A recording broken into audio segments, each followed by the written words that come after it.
Hi friends, welcome to சமையலை சுவாசம். இன்றைக்கி நம்ம மாதம்பட்டி ரெங்கராஜன் சார் சொன்ன ரெசிபி தான் கத்திரிக்காய் உருளைக்கிழங்கு வறுவல். இந்த ரெசிபி வந்து சாம்பார் சாதம், தயிர் சாதம், மோர் குழம்பு, இந்த மாதிரி எல்லா வகையான குழம்புக்குமே ரொம்ப பெர்ஃபெக்டான ஒரு சைட் டிஷ்ஷாக இருக்கும்.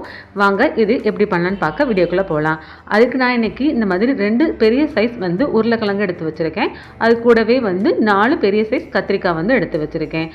உருளைக்கிழங்கு வந்து மேல் தோல்லாம் எடுத்துட்டு இந்த மாதிரி க்யூப்ஸாக வந்து கட் பண்ணி எடுத்துக்கோங்க. இது இருக்கட்டும். நெக்ஸ்ட் கத்திரிக்காயும் பார்த்தீங்கன்னா காம்பெல்லாம் எடுத்துகிட்டு அதே போலவே க்யூப்ஸாக கட் பண்ணி எடுத்துக்கலாம்.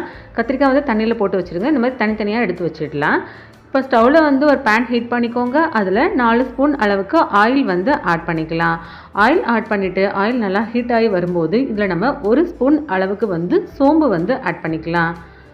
சோம்பு நல்லா பொரிஞ்சு வரும்போது இதில் 1 கைப்பிடி அளவு கறி லீவ்ஸ் வந்து ஆட் பண்ணிக்கோங்க. 2 காஞ்ச மிளகாய் வந்து காம்பை கிள்ளிட்டு அதையும் இது கூட ஆட் பண்ணிக்கலாம். அது கூடவே வந்து பூண்டு வந்து 4 பல் பூண்டு வந்து தட்டி அதையும் தோலோடவே இது கூட ஆட் பண்ணிக்கோங்க. தட்டி ஆட் பண்ணிக்கலாம். இப்போ பூண்டு நல்லா வதங்கி வரவும் இதில் ஒரு பெரிய சைஸ் வெங்காயத்தை ஸ்மால் பீஸஸாக கட் பண்ணி அதையும் இது கூட ஆட் பண்ணிக்கலாம். வெங்காயம் லைட்டாக கலர் சேஞ்ச் ஆகிற அளவுக்கு வதக்கி கொடுக்கலாம். வெங்காயமும் பூண்டும் நல்லா வதங்கி வரட்டும் இந்த ஆயிலில். இப்போ நம்ம இது கூட நம்ம வீட்டில் எப்பயுமே வந்து குழம்பு மிளகாய் பொடி யூஸ் பண்ணுவோம். வீட்டில் அரைச்ச பொடி அதையும் நம்ம இது கூட ஆட் பண்ணிக்கலாம்.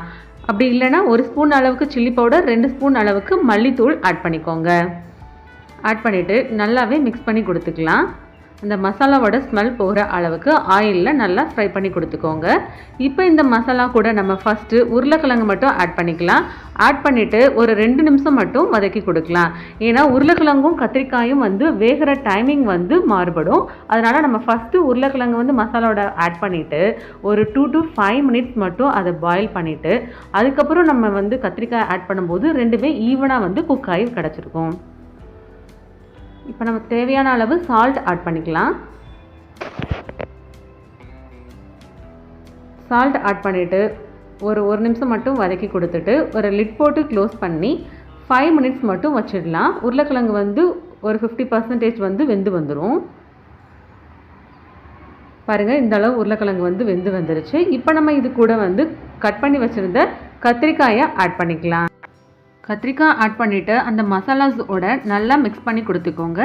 இதே மெத்தடில் நீங்களும் ட்ரை பண்ணுங்கள். அப்போ தான் கத்திரிக்காயும் உருளைக்கிழங்கும் ஈவனாக வெந்து வந்திருக்கும். இல்லைனா கத்திரிக்காய் வந்து அதிகமாக குழஞ்சிடும்.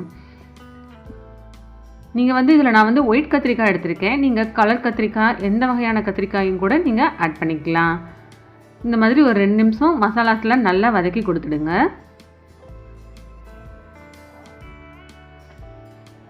இந்த ரெசிபி ரொம்பவுமே டேஸ்டியாக இருக்கும். கண்டிப்பாக ட்ரை பண்ணி பாருங்கள். நான் இப்போ இது கூட பாயில் பண்ணுறதுக்காக 1/2 டம்ளர் அளவுக்கு மட்டும் வாட்டரை ஆட் பண்ணியிருக்கேன்.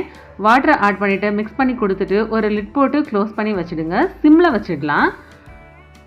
சிம்மில் வச்சுட்டு அப்பப்போ எடுத்து கிளறி கொடுத்துக்கோங்க. நான் வந்து வாட்டர் பாருங்கள் பாதி அளவு வந்து வெந்து வந்துருச்சு. இந்த ஸ்டேஜில் வந்து கிளறி கொடுத்துக்கிறேன். கிளறி கொடுத்துட்டு இப்போ ஃபுல்லாக வச்சுட்டு ஓப்பனில் விட்டுறலாம். நல்லா வற்றி வரட்டும். பாருங்கள், கத்திரிக்காயும் உருளைக்கிழங்கும் ஈவனாக குக்காகி வந்துடுச்சு. கத்திரிக்காய் பாருங்கள் குழையாமல் இருக்குது. இந்த ஸ்டேஜில் ஃபைனலாக கார்னிஷ்காக நம்ம கொத்தமல்லி வந்து ஆட் பண்ணிக்கலாம்.